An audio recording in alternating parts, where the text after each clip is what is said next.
सावधान। संयुक्तम नित्यम ध्यायन्ति योगिनः कांडम मोक्षदं चैव ओंकाराय नमो नमः। नमस्ते नमस्ते सभी बड़ों से प्रणाम। सरस्वती हरतिरदूरितम् अज्ञानतिमिरान्धानां ज्ञानाञ्जनशलाकया चक्षुरुन्मीलितं येन तस्मै श्री गुरुवे नमः। श्री परम गुरुवे नमः। परम्पराचार्य गुरुभ्यो नमः। सकल कलुष विध्वंसकं श्रेष्ठां परिवर्धकं धर्म संबंधकं भव्य जीवन प्रतिबोधकारकं। ठीक करिए मोबाइल को। पुण्य प्रकाशम पापनाशमिदं शास्त्रम कोमठसार जीव कांड नामधेयम् अस्य मूल ग्रंथ कर्तारा श्री सर्वज्ञ देवास्तदुत्तर ग्रंथ कर्तारा श्री गंधर देवा प्रतिगंधर देवा तेषां वचो अनुसारतम आसाद्य श्रीमत नेमिचंद्राचार्येण विरचितम् इदं शास्त्रं श्रोताः सावधानतया शृण्वन्तु।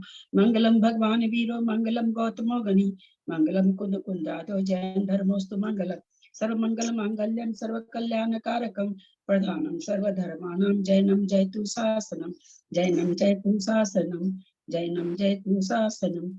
सरस्वती नमस्तुभ्यं वरदे कामरूपिणी विद्यारंभं करिष्यामि सिद्धिर्भवतु मे सदा। द्वादशं जिनवानी माता की जय। परम मांगली ग्रंथ गोमठसार जी जीव कांड जी की जय। नेमिचंद्राचार्य की जय। टीकाकर्ता रत्नचंद्र मुक्तार जी की जय। रूप में विराज साक्षात विराजमान आचार्य श्री प्रमुख सागर जी के चरणों में नमोस्तु नमोस्तु नमोस्तु। अढ़ाई दीप में विराजमान सभी आचार्य उपाध्याय सर साधु के चरणों में नमोस्तु नमोस्तु नमोस्तु। सभी आरिका माता जी के चरणों में बंदामी बंदामी बंदामी। सभी छुल्लक छुल्लिका एलक के चरणों में इच्छामी इच्छामी इच्छामी। सभी प्रतिमाधारी के चरणों में वंदना वंदना वंदना। रूप में विराजमान पूज्य जनों का सादर चरण स्पर्श सभी से सादर जय जिनेन्द्र। हम लोग जीव कांड जी का स्वाध्याय कर रहे हैं, जिस पर रत्नचंद्र मुक्तार जी ने टीका लिखी है उससे कर रहे हैं। स्वाध्याय करते हैं हम लोग गुना स्थान पर रूपना जीव समास अवगाहना योनि प्राण पर्याप्ति आदि सामान्य से 14 मार्गना का हम लोग परिभाषा समझ चुके हैं। अब विशेष से चल रहा है। इसमें हमारी गति मार्गना हो गई है, इंद्रिय मार्गना चल रही है। आज हम लोग इंद्रिय मार्गना 171 नंबर की गाथा शुरू करेंगे। सिद्धम शुद्धम पणमीय जिनिंदवर नेमि चंद्रमकलंकम गुणरयन जीवसपरुवणम बोच्छम। गाथा नंबर पढ़ रहे हैं 171, 172, 173। કેટલું આગળ જતો રહ્યો? हाँ बाकी सब म्यूट कर लेंगे, बाकी सब म्यूट कर लेंगे, बहुत खुले हैं। चक्षुषोदम घाणम जिह्वायारम असुरजवर्णाली अतिमुत खुरपसमं फासम तुअनेय संठानम। चक्षुषोदम घाणम जिह्वायारम असुरजवर्णाली अतिमुत खुरपसमं फासम तुअनेय संठानम। अंगुल शंख भागम संखे जगुणम तदो विशेषय्यम तत्तो शंख गुणिदम अंगुल शंखे जयम तत्तु। अंगुल शंख भागम संखे जगुणम तदो विशेषय्य तत्तो शंख गुणिदम अंगुल शंखे जयम तत्तु। सुमनि गोद अपजतस्य सुमनि गोद अपजत यस जादस्तदीय समयम्नि अंगुल शंख भागम जहनम कसयम मच्छे। सुमनि गोद अपजत यस जादस्तदीय समयम्नि अंगुल शंख भागम जहन्नम कसयम मच्छे। गाथा का उच्चारण करें। कुसुम जी करें पहली गाथा का उच्चारण। हाँ, प्रणाम ललिता जी, नमोस्तु आचार्य। चक्षुषोदम गाणम जिह्वायारं मसूरजवर्णाली अतिमुत्तकुरप्पसमं फासं तु अणेय संठाणम्। सरिता पाटनी कलकत्ता पढ़ सकेंगे? शास्त्री जी नहीं होगा। सरिता जैन चेन्नई। अंगुल असंख्य भागम संख्ये च गुणम तदो विशेषय्यम तत्तो असंख्य गुणितम अंगुल संख्ये जयम तत्तु। मंजू पाटनी 173। सुहमणि गोदय पज्जत यस्य जादस तदिय समेहिनी अंगुल असंख्य भागम जहन मुक्कसयम मच्छे। शब्दों का अर्थ कर रहे हैं। चक्षु चक्षु, सोदम श्रोत्र कान, घानम घ्राण नाक, जिह्व आयारम जिह्व जिह्वा आयारम, जिह्वा माने जीव, आयारम माने आकार। चक्षु का आकार, श्रोत्र का आकार, घ्राण का आकार और जिह्वा का आकार। आयारम माने आकार। मसूर जवनाली, क्रम से लगाना है। तो मसूर के आकार की चक्षु होती है। यवनाली के समान श्रोत्र होता है। फिर नीचे आ जाएंगे, नीचे वाली पंक्ति में अतिमुत, अतिमुत, अतिमुत प्राकृतिक एक शब्द है जिसका अर्थ हो जाता है कदम के फूल। किन्हीं का खुला है, अगर बंद कर ले तो अच्छा रहेगा। अतिमुत कदम के फूल, कदम के फूल के समान किसका होगा? घ्राण का। चक्षु का हो गया मसूर के समान। सोदम श्रोत्र का हो गया यवनाली के समान। अतिमुत कदम का फूल के समान घ्राण नाक का आकार होता है। खुरप समम, और जिह्वा का आकार कैसा होता है? खुरपी के समम माने समान। इस तरह यहाँ तक 4 इंद्री का हो गया। चक्षु का मसूर के समान, श्रोत्र का यवनाली के समान, घ्राण का कदम के फूल के समान और जिह्वा का खुरपा के समान। फासम तु अनेय संठानम, फासम माने स्पर्श, तु माने तो स्पर्श इंद्रिय तो अनेक आकार वाली होती है। जैसा जीव का शरीर वैसा आकार। जिस तरह का शरीर का आकार 2 इंद्रिय है, 3 इंद्रिय है, 1 इंद्रिय वृक्ष रूप से है, लता रूप से है, पेड़ रूप से, जिस रूप से भी जैसा शरीर देव रूप से है, नारकी रूप से है, जैसा भी उसका शरीर का संस्थान होता है उतने ही प्रकार के स्पर्शन इंद्रिय का आकार हो जाता है। अब यहाँ तक तो उतना बताइए। अब आकार है कितनी कितनी बड़ी उसका जेटी गंगवाल भाई साहब बंद करिए अपना। उसका अब दे रहे हैं। अंगुल असंख्य भागम, सबसे पहले चक्षु का आकार क्या बता रहे?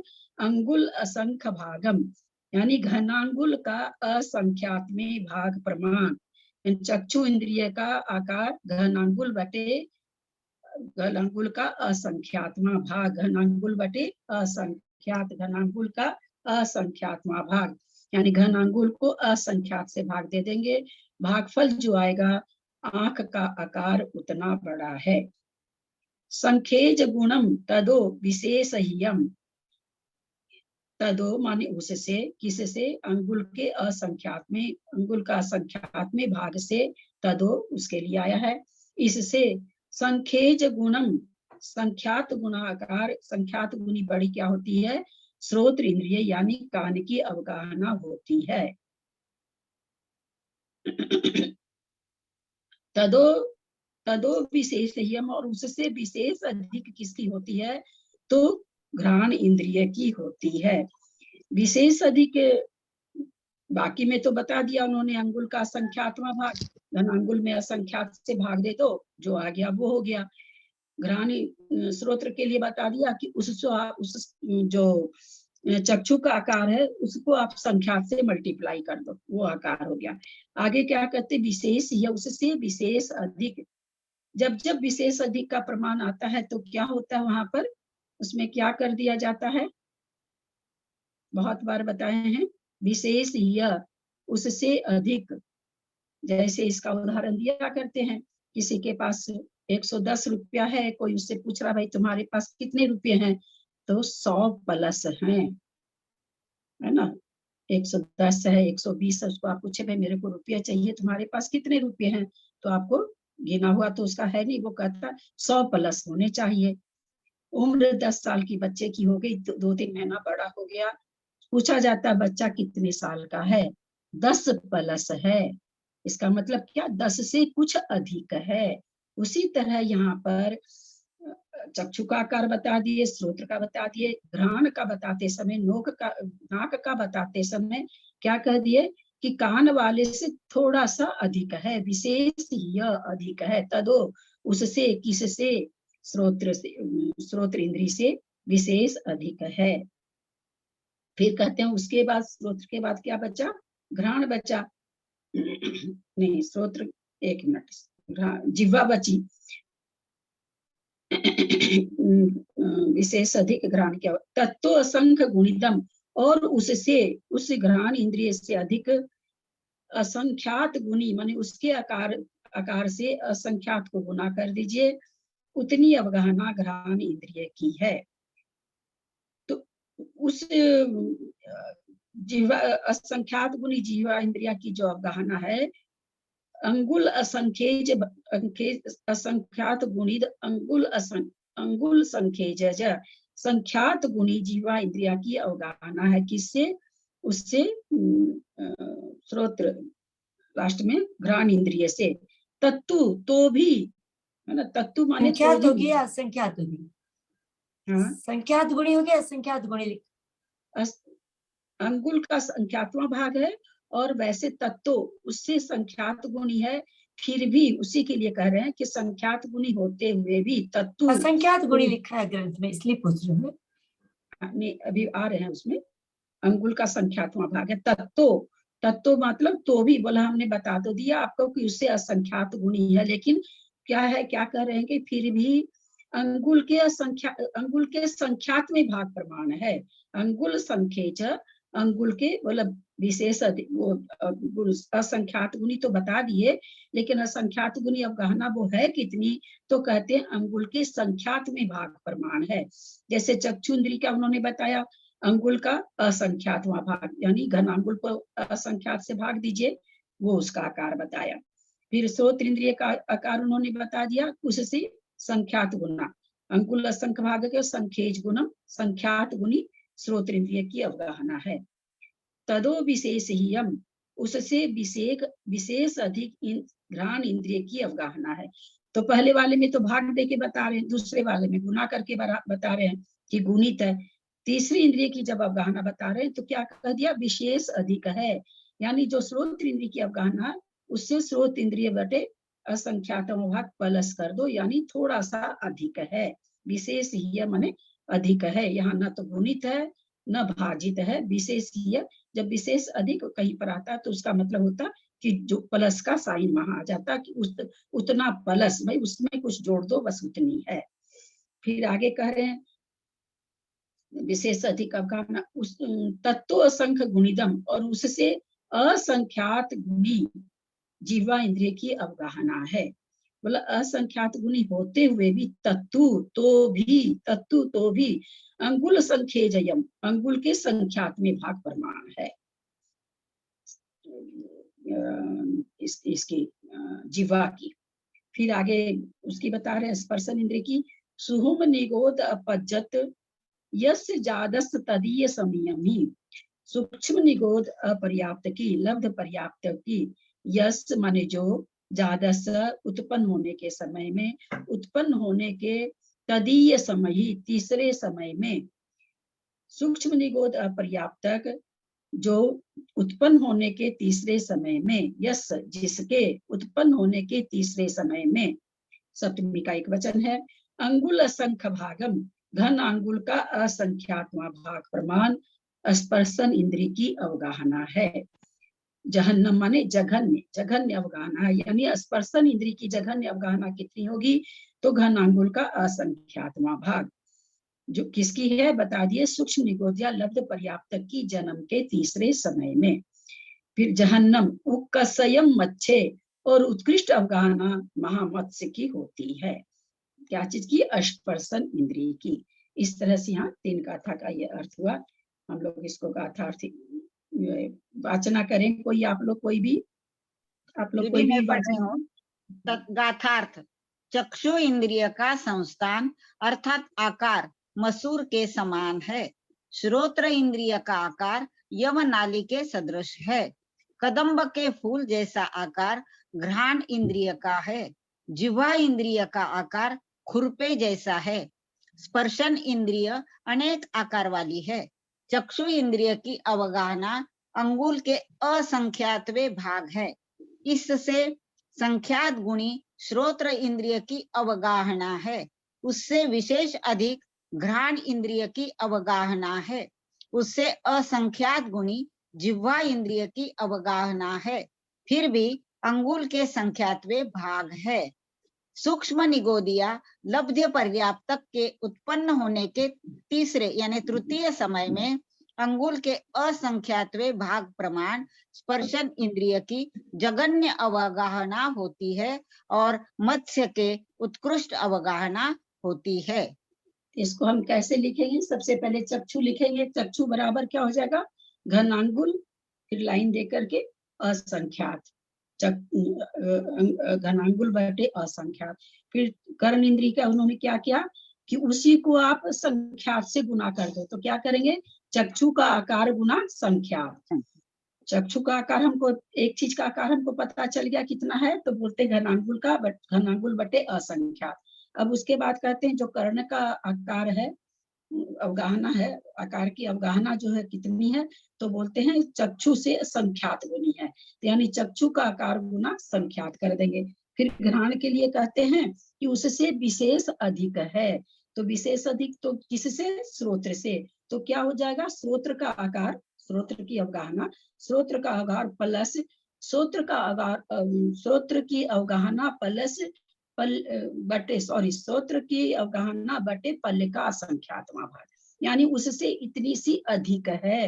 प्लस किया जा रहा है, ऊपर में भाग हुआ, फिर गुना हुआ। यहाँ गुना नहीं किया जा रहा, यहाँ पर स्रोत्र का जितना आकार है उसमें कितना जोड़ा जा रहा है? स्रोत्राकार को पल्ले के असंख्यातवें भाग से भाग देने पर जितना आएगा उतना इसमें जोड़ा जा रहा है। इसलिए गाथा में इसके लिए आ गया विशेष ही, माने थोड़ा सा अधिक है। फिर रचना के लिए क्या कह दिए कि यद्यपि उससे अधिक है फिर भी घ्राण के आकार से ये कितनी बड़ी है? तो बोला पल्ले के संख्यात में भाग प्रमाण है। तदो असंख्य गुणिदम, तदो माने उससे असंख्यात गुणी है, यानी घ्राण का आकार गुना गुणित है ना, गुणिदम गुणित है। तो फिर यहाँ गुना करेंगे, किसमें गुना करना है? तो घ्राण के आकार को पल्ले के असंख्यात में भाग से गुना कर देंगे।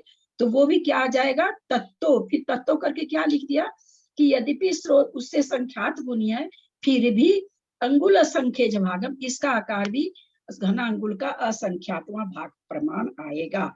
तो घनांगुल का संख्यातवां भाग, तो चक्षु का तो हो गया घनांगुल का असंख्यातवां, और जो घ्राण इंद्रिय आई उसका कितना हो? रसना इंद्रिय सबसे लास्ट की है। रसना इंद्रिय का आकार क्या बताए? घनांगुल बटे संख्यात। चक्षु में असंख्यात से भाग दे रहे थे घनांगुल को, और रचना में घनांगुल को संख्यात से भाग दे रहे हैं।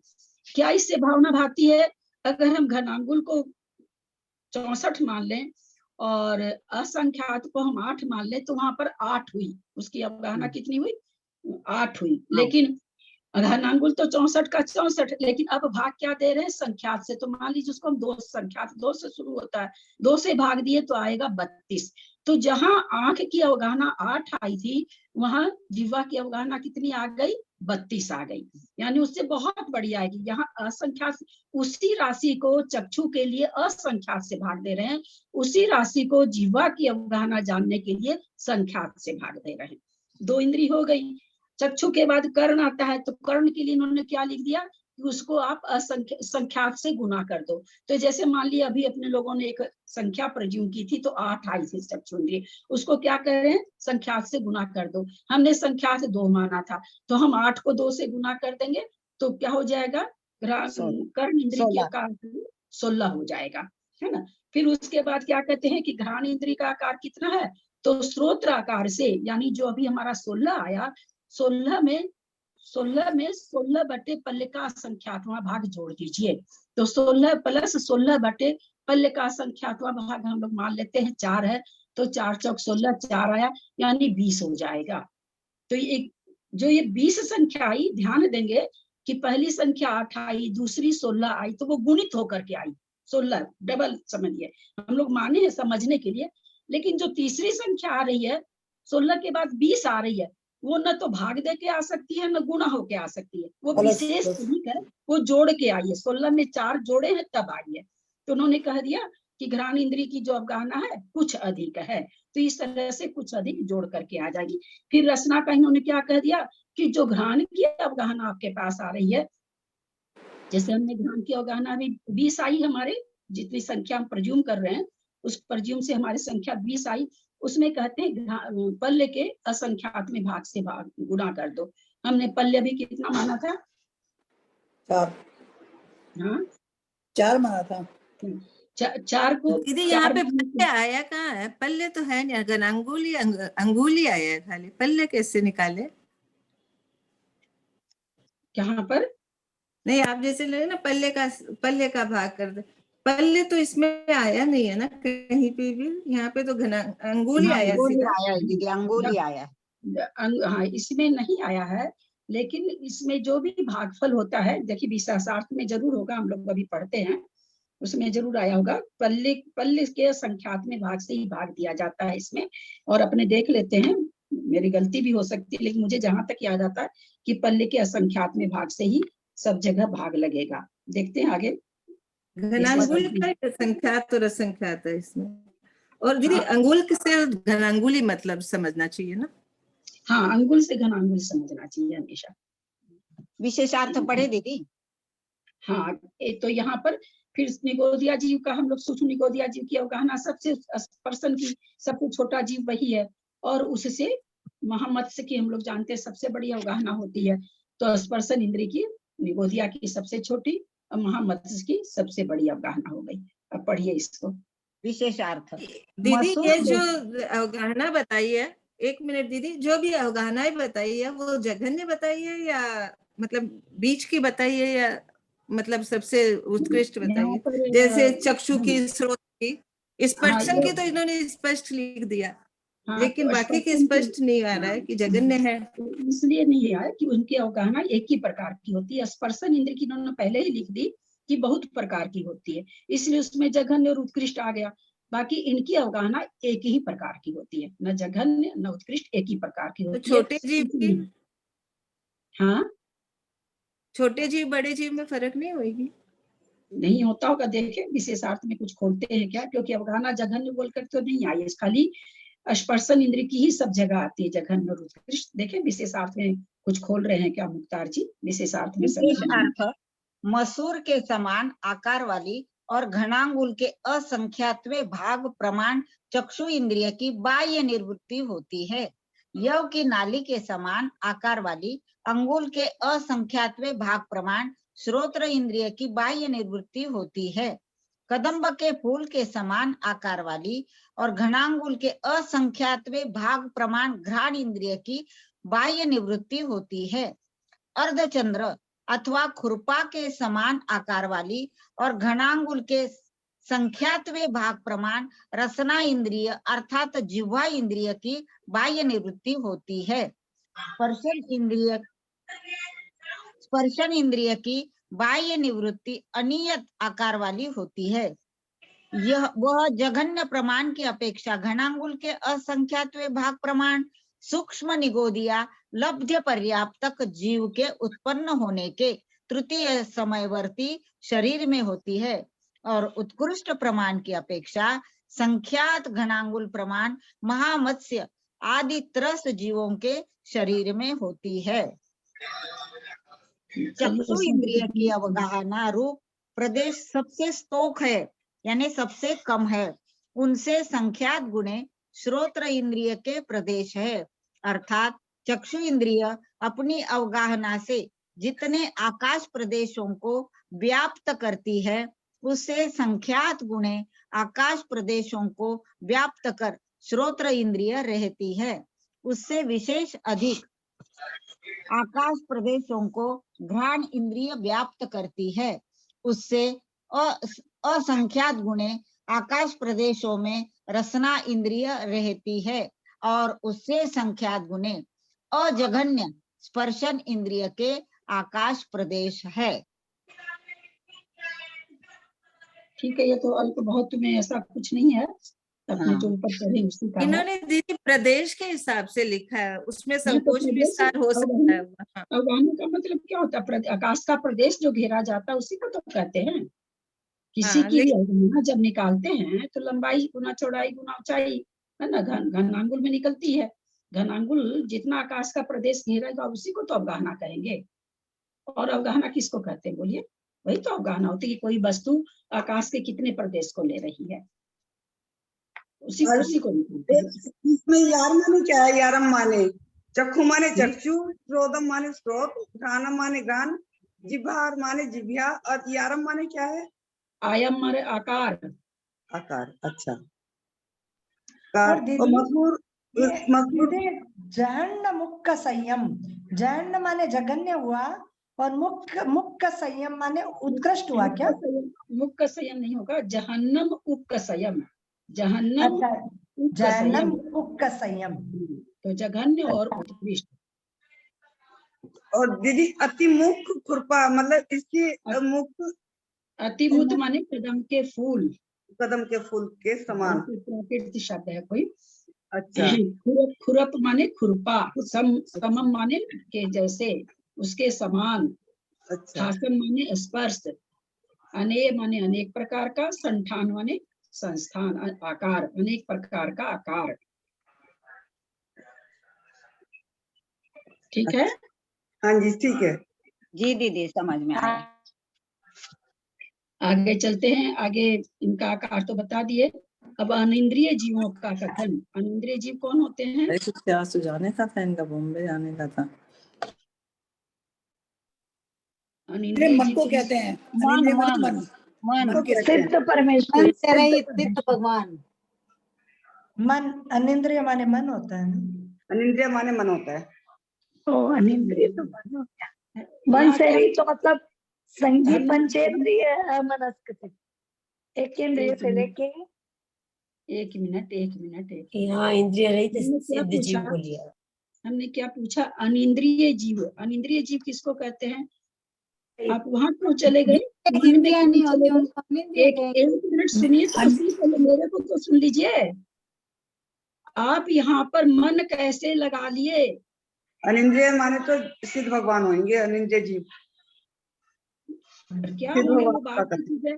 जब केवल इंद्रियों का अभी कथन चल रहा तो उसमें मन बीच में थोड़ी आ सकता है ना, कि अनिंद्रिय माने मन होता है। वो वहां पर वैसे जब चलता है कि दूसरे अध्याय को ला करके आप यहाँ पर तुरंत अनिंद्रिय जीव कौन से होते हैं जो इंद्रियों से काम नहीं लेते हो? इंद्रियों से काम नहीं लेते हैं, वो होगा ना। यहाँ विकल्त्रे वगैरह थोड़ी घटा दी गई। हाँ, सिद्ध भगवान के लिए होगा। विकल्त्रे के भी इंद्रियां है, एक इंद्रिय वाले के भी एक इंद्रिय है ना? ललिता दीदी, महाराज जी कुछ पूछना चाह रहे हैं। महाराज जी नमस्ते। हाँ महाराज जी नमस्ते। हाँ, ललिता में जैसे जो अभी बात चल रही है ना कि इनकी जिह्वा का उत्कृष्ट जगन में आपको ये लेना पड़ेगा, शरीर जो है जिसकी शरीर की अवगाहना जैसी है वैसे ही हर चीज का नाप है। समचतुर संस्थान में जो भगवान की मूर्ति का आकार बनाते हैं तो 4 अंगुल का माथा, 4 अंगुल की नाक, 4 अंगुल का मुख, ऐसे पूरे शरीर का बनाते हैं। तो जिस छोटा शरीर होगा तो उसके अंगुल से नापा जाएगा। छोटी प्रतिमा बनाते हैं हम तो छोटी प्रतिमा का छोटे अंगुल से, उनके अंगुल से नापते हैं, और बड़ी प्रतिमा होती है तो बड़ी प्रतिमा के अंगुल से नापते हैं। तो ऐसे ही जो जिह्वा छोटी बड़ी होगी, वो जो साइज जो आप बता रहे हैं आकार उसमें, तो वो उनकी अंगुल से नापा जाएगा। उन्हीं के अंगुल से मी मानेंगे तो कहीं जाकर व्यवस्थित होगा, नहीं तो जघन और उत्कृष्ट में कुछ भी नहीं आएगा। हाँ, जघन्य और उत्कृष्ट बोल के अवगाहना नहीं है, वही कहने थे कि इंद्रियों की जघन्य और उत्कृष्ट बोल के अवगाहना नहीं है। जो मापदंड है वो उनकी अंगुल से नापा जाएगा, है ना? हाँ, अंगुल शरीर से की नापेंगे अवगाहना, तो सब सिस्टम शरीर की अवगाहना से नापा जाएगा। हाँ, आपने शरीर उनके की- शरीर के अंगुल से, है ना? हाँ, शरीर की अवगाहना, शरीर की जैसी अवगाहना होगी उसी के माप तौल से सारे मतलब सारी इंद्रियां होगी। उसी के लिए जैसे बच्चे का शरीर है तो बच्चे की जिह्वा की अंगुल की होगी तो वो उसका अंगुल लेंगे, उसकी अंगुल से नापेंगे। आंख कितने अंगुल की होगी उसी के अंगुल से नापेंगे। तो ये पूरा समचतुर संस्थान का हम लोगों को अभी प्रतिमा का हमने पढ़ाया था, तो प्रतिमा का वर्णन जो पढ़ाया था तो उसमें 8 ताल और 9 ताल और 10 ताल की प्रतिमा बनती है। तो 12 अंगुल का एक ताल होता है।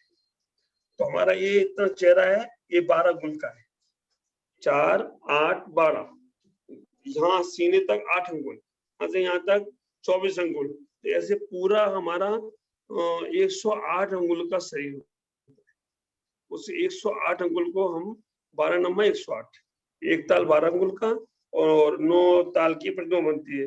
अब अभी वर्तमान में 10 ताल की बनने लगी, तो उसी से प्रतिमा की एक हो, तो वो शरीर हमारा भी वैसा ही है। 108 अंगुल का हमारा अगर शरीर हो तो समचतुर संस्थान होगा, लेकिन आज कोई भी समचतुर संस्थान वाला नहीं है। आज हमारे पास निग्रोध परिमंडल संस्थान आदि हैं, कुंडक संस्थान आदि हैं। तो ऐसे संस्थान हैं। बामन संस्थान माने छोटा शरीर, कुब्जक संस्थान माने पीठ में कुपर शरीर, है ना? तो समचतुर संस्थान नहीं है, इसलिए अभी सबके नाप अलग अलग होंगे। ठीक है, बहुत सुंदर। गाथा नंबर 174। वैसे आचार्य श्री ये टीका है तो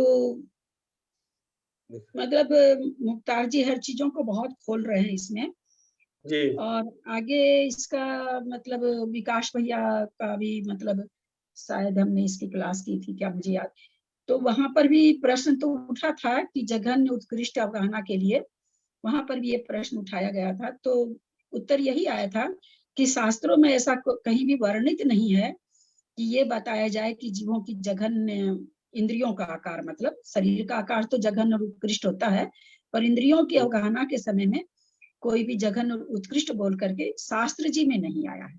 नहीं, अब जघन्य और उत्कृष्ट लगाना ही नहीं है, वो तो जो नाप दिया है उनकी अंगुल से नाप के उसको अंगुल से नाप, हाँ, इसीलिए जघन्य उत्कृष्ट नहीं आया। नवीन ये कर्ण जुदा अवगाहादिं गाह्यात्थे नेवय इंदिये सुखा आनंदियानंतना सुहा। नवीन ये कर्ण जुदा अवगाहादिं गाह्यात्थे नेवय इंदिये सुखा आनंदियानंतना सुहा। कथा का उच्चारण करें। उषा करूँ गाथा का उच्चारण। नमस्तु महाराज जी, नमस्तु नमस्तु सब बड़ों से सादर प्रणाम।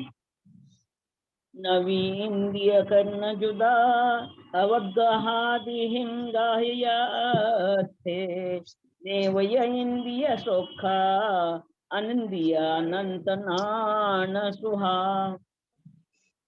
नवी इंद्रिय कर्ण जुदा, न जुदा इंद्रिय कर्ण से जो, यानी जुदा माने संयुक्त, इंद्रिय कर्ण से जो संयुक्त नहीं है। क्या मतलब हुआ? आंखों का टिमकाना, भौहों का चढ़ाना, तिरछा करना आदि जो जितना भी इंद्रिय का व्यापार है, न जुदा, उसे जुदा माने यहाँ पर हम लोग पंचास्तिकाय के समय में भी जाने थे, हम लोग जुदा का मतलब तो समझते हैं रहित या अलग, पर प्राकृत भाषा में जुदा का मतलब हमेशा ही संयुक्त होता है। तो इंद्रिय कर्म से जो जुदा नहीं है, संयुक्त नहीं है। अवगादिहिम गाह्या अथे, अवग्रह आदि से, अवग्रह या अवाय धारणा, अवग्रह आदि के द्वारा, तृतीया का बहुवचन है, अवग्रह आदि के द्वारा गाह्या ग्रहण, अथे अर्थ को ग्रहण नहीं करते हैं। कैसे? इसमें भी न क्यों लग जाएगा? चूंकि वी है कि न तो वह वी माने न तो वे इंद्रियों के व्यापार से सहित हैं और न वे अवग्रह आदि ज्ञान से वस्तु को ग्रहण करते हैं। अवग्रह आदि ज्ञान के द्वारा वस्तु को ग्रहण करते हैं। वी लगाने से दोनों में आ गया, न तो ऐसा न तो ऐसा। नेव या इंद्रिय सोखा, और नेव मन नहीं ही, जो दे के आ गया, और नहीं वे इंद्रिय सुख को, इंद्रिय सुख भी वहां पर नहीं है। इंद्रिय सोखा, इंद्रिय सुख भी वहां पर नहीं है। क्यों नहीं है भाई? इंद्रिया तो है उनको, द्रव्य इंद्रिया तो है। तो कहते अनिंद्रियानंत नान सुहा, अनिंद्रिय अनिंद्रिय बोलते उनका अनिंद्रिय अनंत नान सुहा, अनंत ज्ञान और अनंत सुख उनका अनिंद्रिय है। उनका जो ज्ञान है, अनंत ज्ञान है, और जो अनंत सुख है उनका, वो किसके कारण से है? तो बोलते अनिंद्रिय कारण से है। इंद्रियों के कारण से उनका ज्ञान और सुख नहीं है। ऊपर पहले कह दिए कि इंद्रियों के व्यापार से रहित हैं, अवग्रह आदि ज्ञान के ग्रहण के द्वारा ज्ञान वस्तु का ग्रहण नहीं करते हैं, इसलिए वो इंद्रिय सुख से रहित हैं। और अनंत सुख, अनंत ज्ञान के सुख उनका कैसा है? तब फिर जब उनको अनंत ज्ञान भी है, अनंत सुख भी है, फिर वो कैसा है? तो कह रहे अनिंद्रिय है। वहां पर जो भी सुख और ज्ञान है वो इंद्रियों से परे का है। वाचना करें। गाथार्थ, वे अनिंद्रिय जीव इंद्रिय रूप करण से युक्त नहीं है और अवग्रह आदि के द्वारा अर्थ को ग्रहण नहीं करते। उनके इंद्रिय सुख भी नहीं है, क्योंकि उनका अनंत ज्ञान और अनंत सुख अनिंद्रिय है। विशेषार्थ, जिनके इंद्रियां नहीं होती वे अनिंद्रिय जीव है। शंका, वे कौन है? समाधान, शरीर रहित सिद्ध भगवान अनिंद्रिय है। शंका, उन सिद्ध भगवान में भावेंद्रिय और तज्जन्य उपयोग पाया जाता है, अतः वे इंद्रिय सहित है। समाधान इसका कर रहे हैं, नहीं, क्योंकि क्षयोपशम जन्य उपयोग के इंद्रियत्व है, परंतु जिनके समस्त कर्म क्षीण हो गए हैं, ऐसे सिद्धों में क्षयोपशम नहीं होता, क्योंकि वह क्षयिक भाव के द्वारा दूर कर दिया जाता है। शंका, अर्थ किसे कहते हैं? समाधान, जो जाना जाता है वह अर्थ है। इस व्युत्पत्ति के अनुसार वर्तमान पर्याय में अर्थपना पाया जाता है। शंका, यह व्युत्पत्ति अर्थ अनागत और अतीत पर्यायों में समान है? समाधान कर रहे हैं, नहीं, क्योंकि अनागत और अतीत पर्यायों का ग्रहण वर्तमान अर्थ के ग्रहण पूर्वक होता है। अर्थात अतीत और अनागत पर्याय भूत शक्ति और भविष्य शक्ति। बाकी म्यूट कर लेंगे प्लीज, बाकी म्यूट कर लेंगे। अतः उनका ग्रहण वर्तमान अर्थ के ग्रहण पूर्वक ही हो सकता है, इसलिए उन्हें अर्थ यह संज्ञा नहीं दी जा सकती। केवल ज्ञान आत्मा और अर्थ से अतिरिक्त किसी इंद्रियादिक सहायक की अपेक्षा से रहित है। क्या कहना चाहते हैं? सबसे पहले इन्होंने पूछा अर्थ किसे कहते हैं, तो बोला जो जाना जाता है, यानी जिसमें प्रमेयत्व गुण है। प्रमेयत्व गुण उसी को कहा जाता है जो अपने को दूसरे को जना दे, दूसरे को जाने, वो परमेत्व गुण नहीं है। परमेत्व गुण क्या होता है? जो तत्वों वस्तुओं में द्रव्यों में जो परमेत्व गुण है वो क्या होता है? अपनी उपस्थिति, अपने को वो दूसरे को जनाता है। तो यहाँ पर वही कहते हैं कि जो जाना जाता है वह अर्थ है। इस व्युत्पत्ति के अनुसार वर्तमान पर्याय में अर्थपना पाया जाता है, क्योंकि वर्तमान जिस भी समय किसी वस्तु को जानेंगे तो वर्तमान पर्याय से ही जानेंगे, तो कहते हैं इसलिए उसमें अर्थपना पाया जाता है। ये आगे शंका कर रहे हैं कि यह व्युत्पत्ति अर्थ अनागत और अतीत पर्यायों में समान है क्या? कोई वस्तु है उसकी अतीत पर्याय भी है और भविष्य में आने वाली भी पर्याय है। तो ये जो आपने व्युत्पत्ति अर्थ लगाया है, कई तरह का अर्थ होता है ना, शाब्दिक अर्थ होता है, भावार्थ होता है, आगमार्थ होता है, शब्दार्थ होता है, व्युत्पत्ति अर्थ होता है। व्युत्पत्ति अर्थ मतलब उत्पत्ति, विशेष शब्द जिससे उत्पन्न होता है उसको कहते हैं व्युत्पत्ति अर्थ। तो कहते हैं कि ये समान है दोनों में। म्यूट करेंगे, बहुत आवाज आ रही है। उषा भाभी म्यूट कर लीजिए। नहीं, क्योंकि अनागत और अतीत पर्यायों का ग्रहण वर्तमान अर्थ के ग्रहण पूर्वक होता है। वर्तमान में हम जिस वस्तु को देखते हैं तो उसी वर्तमान में वस्तु को देखते ही हुए उसकी अतीत और अनागत पर्याय का ग्रहण होता है। जैसे उदाहरण के लिए हमने अभी आम देखा पीला, तो ये कल हरा था, है ना, और आज इसको खत्म कर दो नहीं तो ये कल सड़ जाएगा। तो हमने वर्तमान पर्याय में अतीत भी देख लिया, अनागत भी देख लिया, दोनों पर्याय देख ली, लेकिन देखे किसमें? वर्तमान अर्थ में। जो वस्तु हमारे सामने बैठी है उसमें हमने दोनों पर्यायों को देख लिया। तो वही चीज यहाँ कह रहे हैं, अर्थात अतीत और अनागत पर्यायों की भूत शक्ति वर्तमान शक्ति रूप से वर्तमान अर्थ में ही विद्यमान रहती है। उस आम को हमने देखा, आम को हमने देखा कि कल तो ये हरा था, है ना, तो जो है वर्तमान पर्याय से ही हम जान पाए, अरे आज तो ये पीला हो गया, कल हमने देखा था हरा था, आज देखे पीला हो गया। तो हम कहते हैं कि ये कल तो पीला था, हमने भूत पर्याय देख ली। अब हम कह रहे हैं कि भाई इसको आज खर्चा कर लो, ये पूरी तरह से पक गया, कल सड़ जाएगा। हम कल की भी पर्याय देख ली अभी वर्तमान पर्याय में। तो वही चीज यहाँ कहना चाह रहे हैं कि वर्तमान अर्थ में ही विद्यमान रहती है दोनों पर्याय, उसमें भूत वाली भी विद्यमान है क्योंकि था, ये हरा था कभी, और आगे सड़ने वाला है, ये पर्याय भी इसी आम में विद्यमान है, कहीं बाहर से आकर के इसमें नहीं मिलेगी। तो वही कहना चाह रहे कि वर्तमान में दोनों पर्याय है, जो बीत गई है वो भी है, जो भविष्य में आएगी वो भी है, तो उसी में विद्यमान है वो पर्याय, कहीं बाहर से आके उसमें नहीं रखी जाएगी। अतः उनका ग्रहण वर्तमान अर्थ के ग्रहण पूर्वक ही हो सकता है, इसलिए उन्हें अर्थ यह संज्ञा दी नहीं, इसलिए उन्हें अर्थ यह संज्ञा नहीं दी जा सकती। अतः यतः उनका ग्रहण वर्तमान अर्थ के ग्रहण पूर्वक ही हो सकता है।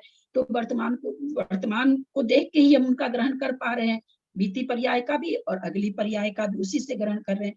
तो कह रहे हैं इसलिए उन्हें अर्थ यह संज्ञा, जो वस्तु जो पर्याय बीत गई उस पर्याय को हम अर्थ संज्ञा नहीं दे सकते, क्योंकि हमारे सामने अर्थ रूप में जो वस्तु विद्यमान है वो वर्तमान पर्याय से विद्यमान है।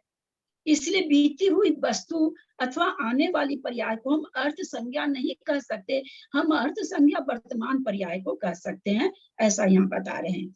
केवल ज्ञान आत्मा और अर्थ से अतिरिक्त किसी इंद्रियादिक सहायता की अपेक्षा से रहित है। केवल ज्ञान आत्मा और अर्थ से अतिरिक्त दोनों ही से, न तो ये बिल्कुल ही केवल ज्ञान एकदम, क्योंकि आत्मा स्वयं ही केवल ज्ञान स्वरूप है, ये कोई वस्तु नहीं है, उससे अतिरिक्त कोई अलग से कोई अर्थ नहीं है, इंद्रियादि के द्वारा कोई केवल ज्ञान उत्पन्न नहीं हो रहा है। तो कह रहे कि हम कह दें भाई कि पहले तो इंद्रियात्मक था, अब ये ऐसा हो गया, हम ऐसा नहीं कर सकते कि इसकी कोई भूत पर्याय थी, इसकी अगली कोई केवल ज्ञान की अगली कोई पर्याय बनेगी, ऐसा कुछ भी इसमें नहीं बनता है। इसलिए हम इसको अर्थ से भी अतिरिक्त है और केवल ज्ञान की आत्मा से भी केवल ज्ञान अतिरिक्त है, ऐसा ये कह रहे हैं। आगे पढ़ें। शंका, किस गुण के द्वारा अर्थ संज्ञा प्राप्त होती है? तो यहाँ समाधान कर रहे हैं, द्वारा होती है। आपने तो सब ऐसा कह दिया, फिर अर्थ कैसे हम उसको माने किसी वस्तु को? चलिए वही आ गया, प्रमेयत्व गुण। प्रमेयत्व गुण के द्वारा अर्थ संज्ञा प्राप्त होती है, क्योंकि प्रमाण के द्वारा जानने के योग्य जो स्व और पर स्वरूप है वह है प्रमेय। देखिए ऐसे क्यों कह दिए? बस एक मिनट, इतना भाग क्यों रहे हैं आप? इसका क्या कितना बढ़िया देखिए कितना सुंदर मतलब पंक्ति आई है। अब जो आम का हरापन बीत गया वो आपके सामने थोड़ी है, अब तो वो आपको कहाँ बता रहा कि मैं हरा हूँ? अब आम आपको कहाँ बता रहा है कि परमेत्व गुण जो अपने को बताए, अपने को जनाए कि मैं हूँ, मैं यहाँ पे वर्तमान हूँ, मेरे को देखो, वो परमेत्व गुण कहलाता। तो जब आम पीला हो गया वो कहाँ आपको बोल रहा है कि भाई मैं हरा था? वो बोल अब नहीं रहा है, इसलिए उसकी जो बीत गई उस पर्याय को अर्थ संज्ञा नहीं बन सकती, क्योंकि अर्थ संज्ञा तब बनती है जो अपने को बताए, जो अपने को बताए कि मैं हूँ। अब पीला आम आपको ये नहीं बता रहा कि मैं हरा हूँ। तो वो यहाँ पर कितनी सुंदर पंक्ति आई, परमेत्व गुण के द्वारा अर्थ संज्ञा प्राप्त होती है, जो वस्तु अपने को परमेत्व गुण के साथ, जिस समय जिस परमेत्व गुण के साथ, अभी आम पीला रंग के गुण और मीठा गुण, मीठा उसका और द्रव्य गुण उसका पीला, इसके साथ है वो, तो अभी वो क्या बता रहा आम आपको कि मैं पीला हूँ। अभी वो ये क्या कह रहा, मैं पीला हूँ, तो आपको परमेत्व गुण यानी अपने को क्या बता रहा, मैं पीला हूँ। तो इस तब उसको अर्थ संज्ञा उस समय पीले आम की प्राप्त होगी, न कि हरे आम की, क्योंकि वो तो बता ही नहीं रहा, वो तो बीत गई पर्याय। अथवा आगे सड़ेगा, तो सड़ेगा, जब सड़ेगा वो पर्याय उसमें विद्यमान होते हुए भी वो पर्याय आपको बता नहीं रही है कि मैं हूँ, मैं यहाँ पर प्रेजेंट हूँ, ऐसा वो जना नहीं रही है।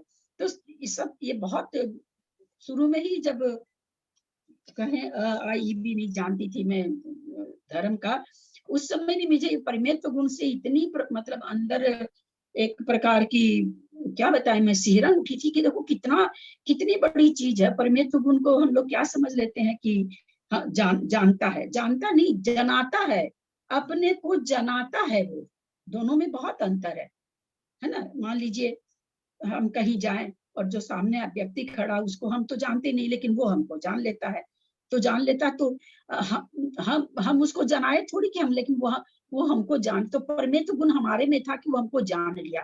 तो यहाँ पदार्थ जानता नहीं है, जनाता है। ये चीज पकड़ के रखेंगे, परमेत्व गुण का सबसे बड़ी परिभाषा है ये, क्योंकि प्रमाण के द्वारा जानने योग्य जो स्वर पर स्वरूप है वह प्रमेय है। आगे चलिए। शंका, यह गुण किसके आधार रहता है?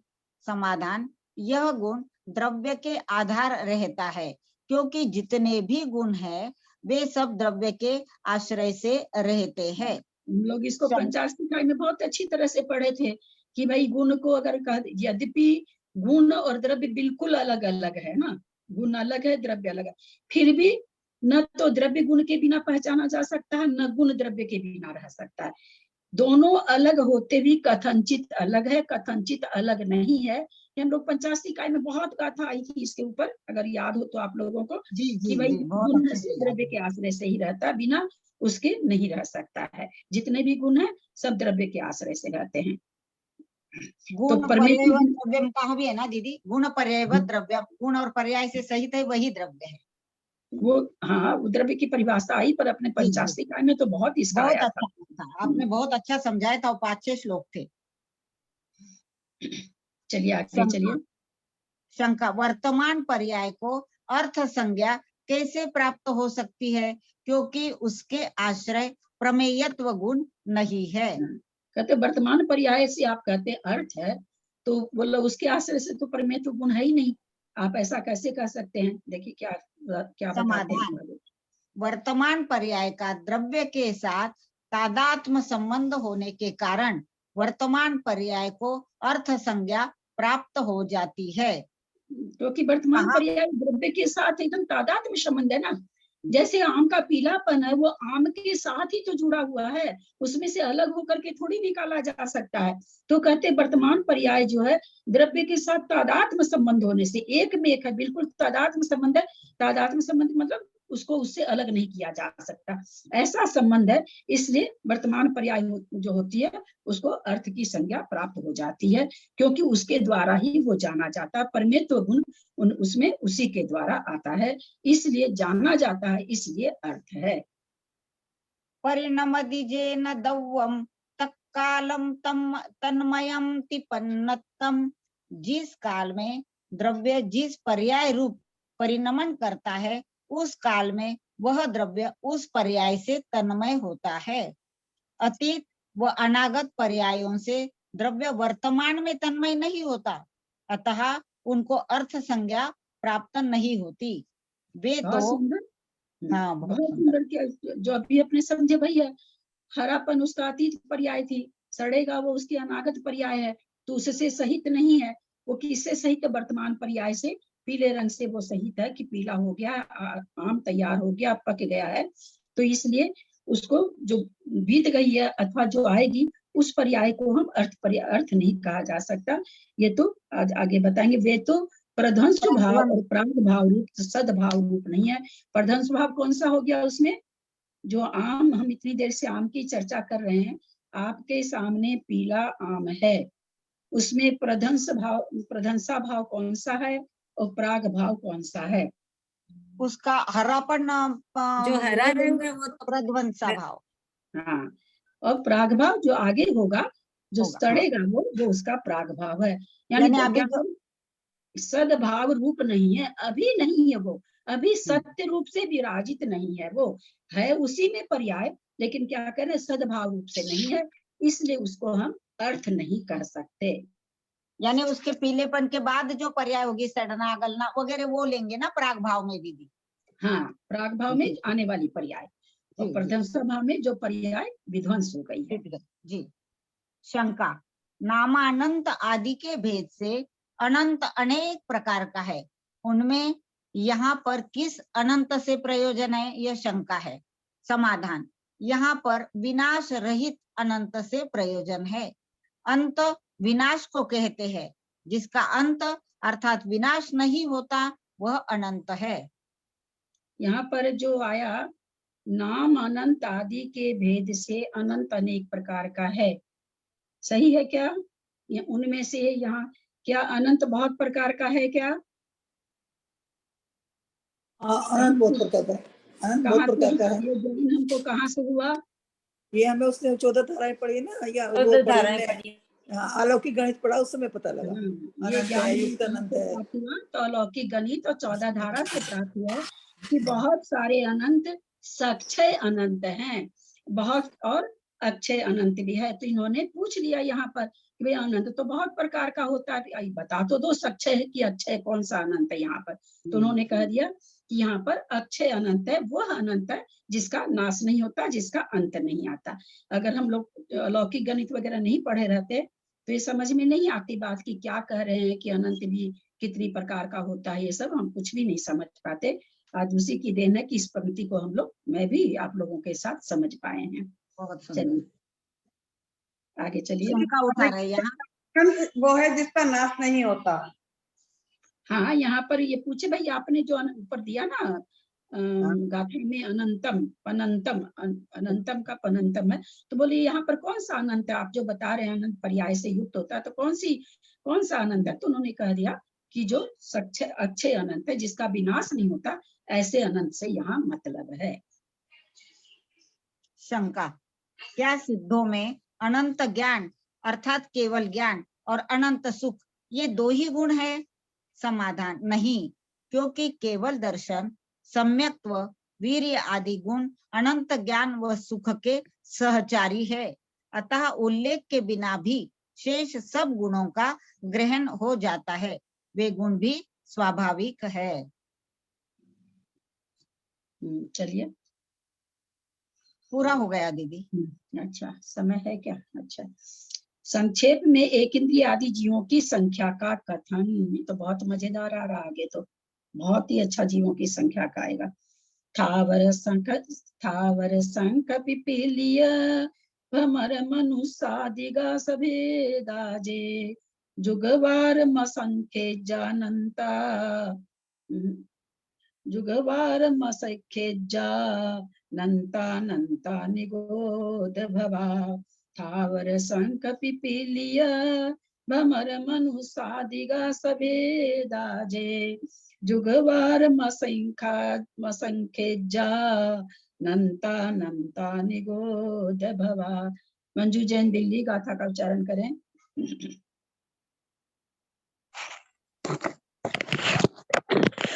थावर संक पिपीलिया भ्रमर मनुष्यादिगा सभेदाजे जुगवार मनस से जा जुगवार मसखे जा लंता गोद बाबा। क्या कितने से में सबकी संख्या आ गई? थावर स्थावर, शंख पिपीलिया पिपीलिका, एक इंद्री, दो इंद्री, तीन इंद्री हो गया। भ्रमर, चार इंद्री हो गया। मनुष्य आदि का, मनुष्य आदि में पंच इंद्री में सब आ गए, जितने भी पंच इंद्री होते हैं।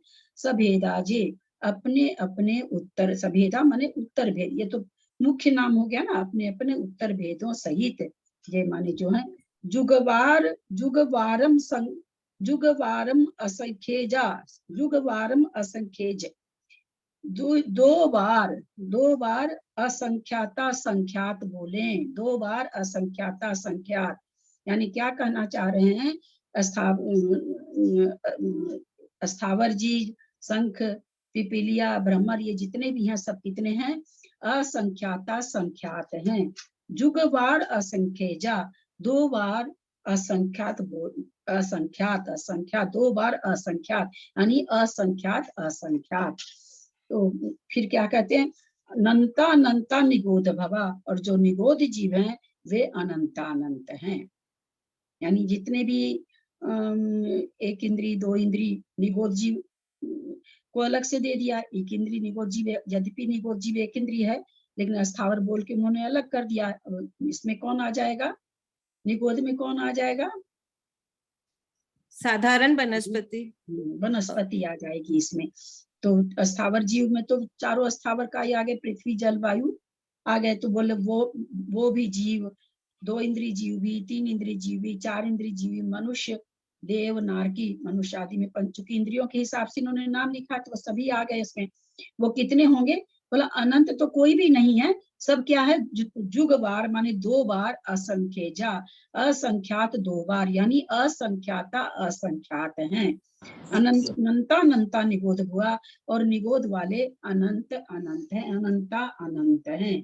जिसको साधारण वनस्पति हम कहते हैं निगोध को, कि साधारण वनस्पति अनंता अनंत हैं। देखिए 1-2 पंक्ति में और सारे जीवों की यह कर दी। चलिए पढ़िए, थोड़ा सा समय है, 3-4 मिनट है, पढ़ जी, लीजिए। मैं पढ़ूं पढ़िए दीदी? पढ़िए दीदी, मैं हाँ पढ़ पढ़िए रही हूँ, दीदी। मैं पढ़ूं। जी पढ़िए, कोई भी पढ़िए। पढ़िए स्थावर पढ़िए। अर्थात निगोदिया जीवों के अतिरिक्त समस्त एकेंद्रीय जीव अपने भेद प्रतिभेद सहित, अर्थात पृथ्वी कायिक, जल कायिक, अग्नि कायिक, वायु कायिक, प्रत्येक वनस्पति कायिक जीव असंख्याता संख्यात है। निगोद जीवों का पृथक कथन किया गया है, इसलिए स्थावरों में निगोद ग्रहण नहीं किया गया है। द्विंद्रिय जीवों में उत्कृष्ट अवगाहना शंख की है, अतः शंख कहने से समस्त द्विंद्रिय जीवों का ग्रहण हो जाता है। सर्व परिचित त्रिंद्रिय जीव चींटी यानी पिपीलिका है, अतः पिपीलिका कहने से समस्त त्रिंद्रिय जीवों का ग्रहण हो जाता है। चतुरिंद्रिय जीवों में भ्रमर की उत्कृष्ट अवगाहना है, अतः भ्रमर कहने से समस्त चतुरिंद्रिय जीवों का ग्रहण हो जाता है। पंचेंद्रियों में मनुष्य की प्रधानता है, क्योंकि मनुष्य गति में ही जीव संयम के द्वारा कर्म बंधन को काटकर मुक्ति प्राप्त कर सकता है। अतः मनुष्य आदि कहने से चारों गतियों के समस्त पंचेंद्रिय जीवों का ग्रहण हो जाता है।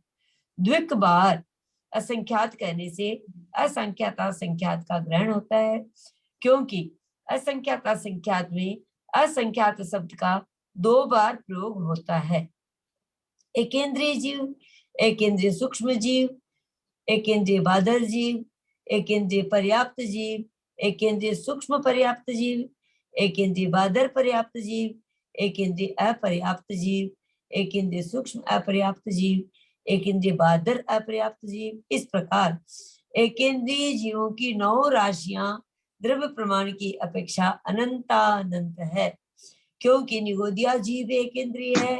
काल प्रमाण की अपेक्षा अनंतानंत अवसर्पणी उत्सर्पणियों से अपहृत नहीं होते हैं। क्षेत्र की अपेक्षा अनंतानंत लोक प्रमाण है। सारे एक इंद्रिय सामान्य से एक इंद्रिय जीवों को इसमें निगोदिया भी आ गया, तो सारे जीव मिला करके राशि उन्होंने बता दी कि कितनी राशि है। तो अगर काल के हिसाब से अगर हम जानना चाहते हैं तो कहते हैं अनंतानंत उत्सर्पणी अवसर्पणी से अगर भाग भी देना चाहें तो भी वो उसके द्वारा नहीं भाग दिया जाएगा, माने इतनी बड़ी है कि वो इनसे भी भाजित नहीं होगी, इतनी बड़ी काल के हिसाब से है। और क्षेत्र की अपेक्षा अनंतानंत लोक प्रमाण है, असंख्यात लोक नहीं, एक लोक नहीं, 2 लोक नहीं, अनंत अनंत लोक प्रमाण क्षेत्र की अपेक्षा है। क्षेत्र की अपेक्षा से मतलब आकाश के प्रदेशों को अगर गिने तो आकाश के प्रदेश अनंतानंत लोक में जितने आकाश के प्रदेश आएंगे उतने जीव हैं। शंका। दीदी अपहरित मतलब है बाधित। हाँ भाग। हाँ मतलब अपहरण करना, चुराया जाना। तो क्या मतलब इससे भी इतनी बड़ी संख्या की इससे भी भाग नहीं लगेगी, इतनी बड़ी संख्या है वो, कुछ नहीं है दीदी संख्या। हाँ हाँ बोलिए। दीदी इन्होंने एकेंद्रीय में निगोदिया जीव को अलग किया है, परंतु एकेंद्रीय जीव में निगोदिया जीव को यदि अलग किया तो ये जो बादर और पर्याप्तक जो जीव है वो निगोदिया थोड़ी होते हैं। नहीं, बादर पर्याप्त तो निगोदिया नहीं होते, साधारण वनस्पति ही निगोदिया। साधारण वनस्पति तो निगोदिया होती है, उसके अलावा भी निगोदिया जीव होते हैं। लेकिन ये बादर वगैरह थोड़ी नहीं, ये तो निगोदिया जीव नहीं है। तो इन लोगों को भी अनंतानंत की राशि में दे दिया है ना। नहीं, सामान्य से एक इंद्री को कर दिया।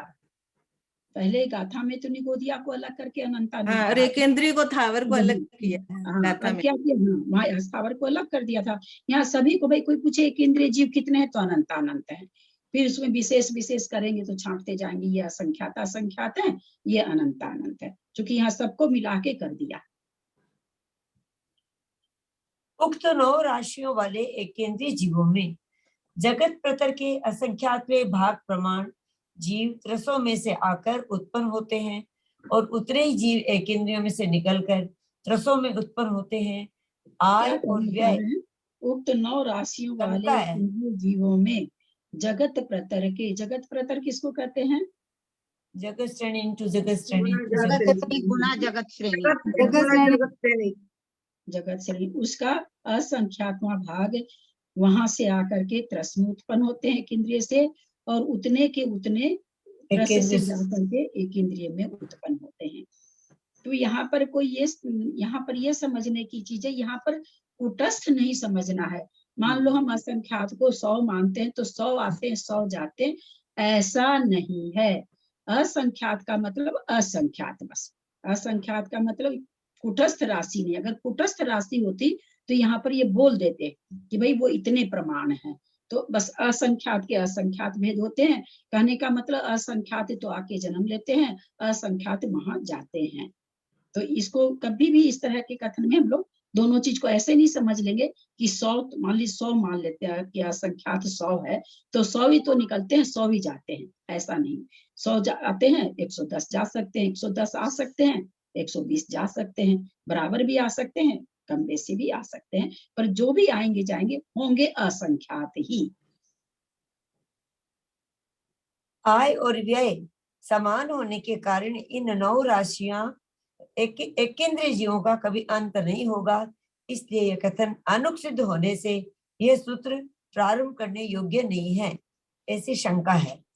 समाधान कर रहे हैं, इन पूर्वोक्त 9 राशियों के आय और व्यय यदि समान होते तो यह सूत्र गाथा प्रारंभ करने योग्य न होती, किंतु इन राशियों का व्यय आय से अधिक है, क्योंकि पूर्वोक्त असंख्यात होने पर भी देखिए एक बराबर नहीं है, क्योंकि असंख्यात का मतलब असंख्यात लगाना है, केवल बराबर नहीं लगाना है। आगे ना, किंतु इन राशियों का व्यय आय से अधिक है, यानी निकलते कम है, निकलते ज्यादा है, और जाते कम है। चलिए, क्योंकि पूर्वोक्त 9 राशियों में से निकलकर त्रसों में उत्पन्न होकर तथा सम्यक्त को ग्रहण करके संसारी पर्याय का नाश कर दिया है, वे पुनः उन पर्यायों में प्रवेश नहीं करते हैं। त्रस जीव में आके निकले, कुछ लोग चले गए मोक्ष, तो वो तो अब जाएंगे नहीं उसमें।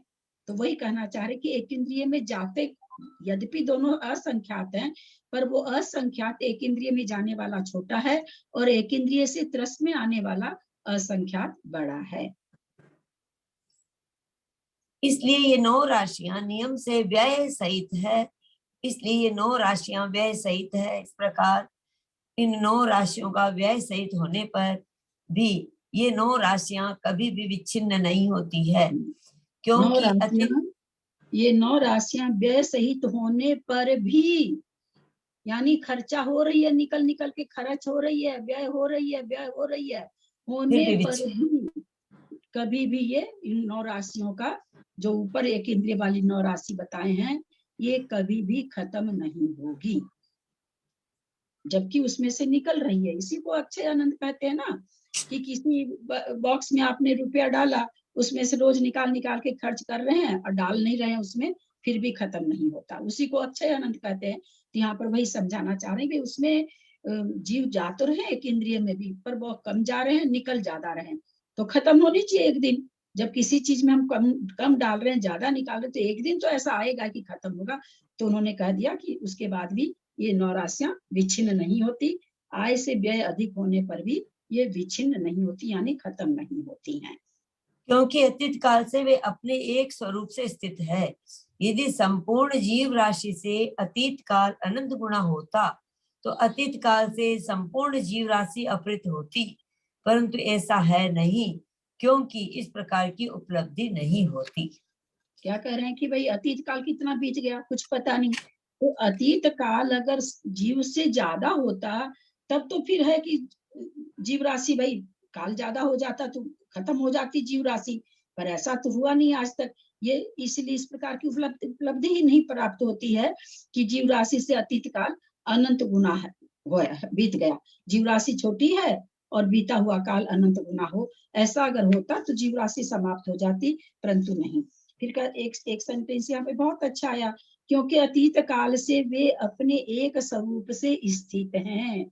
ये सेंटेंस क्या कह रहा है, अतीत काल से यानी हमेशा से ही 6 महीना 8 समय में 608 जीव ही मुक्त होते हैं, अपने स्वरूप से स्थित हैं। पर्याय में 1 इंद्री 2 इंद्री 5 इंद्री संगी असंगी देव नार की यह वह बदलते रहते हैं, परंतु कितना भी बदले कितना भी कुछ हो जाए, पर 608 जीव तो मोक्ष जाते ही जाते हैं। अपने स्वरूप से ही वो चीज चल रही, वहां पर गड़बड़ नहीं हो रही है, वो अपने स्वरूप से ही चल रही है।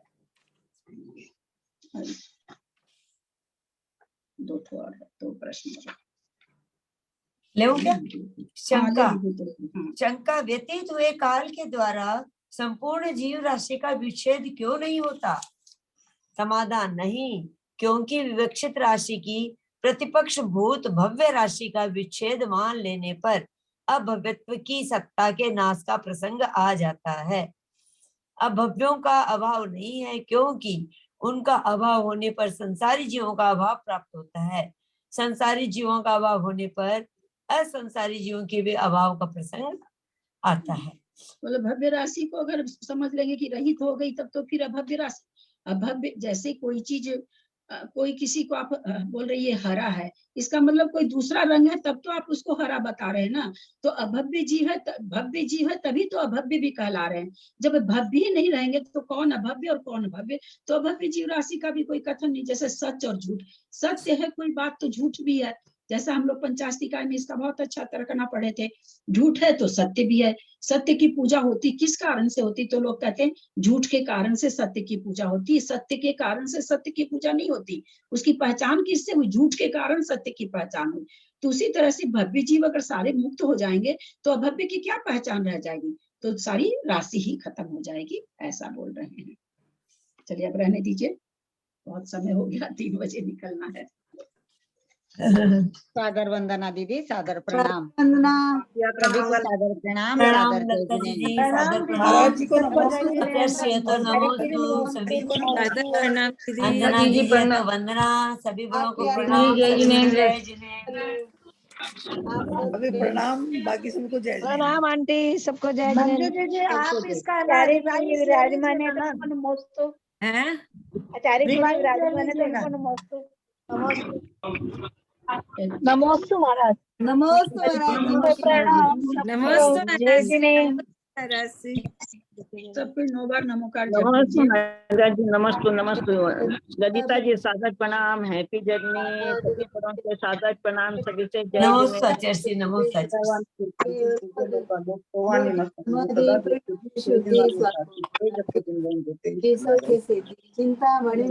वस्तु वंदना जी को वंदना, सबसे सादर जय जिनेंद्र।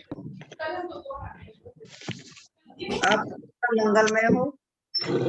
बैजनेंद्र भाभी आपको प्रणाम। आप क्या फोन ही एंड हो गया मेरा।